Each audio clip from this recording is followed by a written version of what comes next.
Di channel ni ada yang kata, kenapa masa zaman PAS PN Perintah awak tak musrap semua? We don't give a damn about Perikatan Nasional. Sekarang ni Madani. Kalau Perikatan Nasional pergi masuk longkang, terjun masuk longkang, kau nak ikut masuk longkang juga ke? Okay. Nak terjun masuk longkang, terjun lombong, sekejap Anas terjun lombong juga. Kalau Anwar Ibrahim jilat leher router, takkanlah kau nak suruh Hadi Awang jilat leher router juga. Okey, lepas tu belum habis lagi Jadi benda-benda macam ni kita tak peduli pasal Perikatan Nasional. The fact is Perikatan Nasional pun tak membela. I think you cannot stop thinking kita bercakap untuk Perikatan Nasional. Kita dah beritahu kepada anda bagaimana kami sangat-sangat menyampah dengan Perikatan Nasional. Cuma kita punya menyampah dengan Perikatan Nasional tu kurang berbanding dengan kita punya menyampah dekat Madani. Dan lepas tu ada seperti Sulaiman Haji Musin kata, datang negara saya pak lagi buruk dari Malaysia, itu kau punya nasib.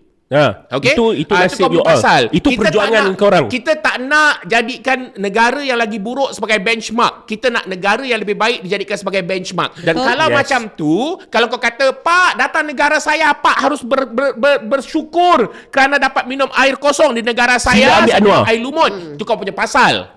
Ambil Anwar Ibrahim jadi Perdana Menteri. Itu kau punya pasal. Okey, ada lagi.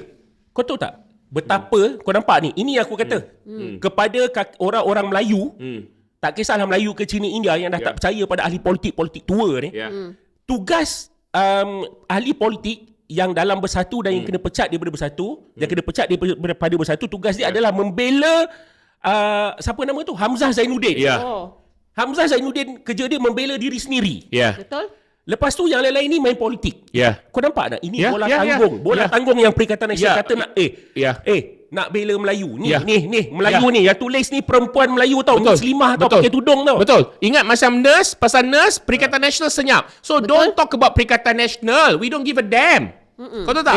Aku jamin Perikatan Nasional yang ada sekarang ni kalau naik dia outsource benda ni pada PTD, sama je. Lepas tu dia akan tonggang agama. Okey, lepas tu macam contoh ramailah waliwati yang masuk yang #PDRM. Itu bukan cara dia berfungsi kat sini bang. Kau tak puas hati, kau #PDRM tak dapat bang. This is not TikTok ya brother.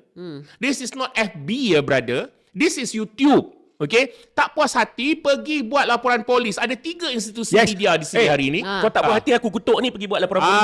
Pergi buat MCMC, laporan MCMC. Faham.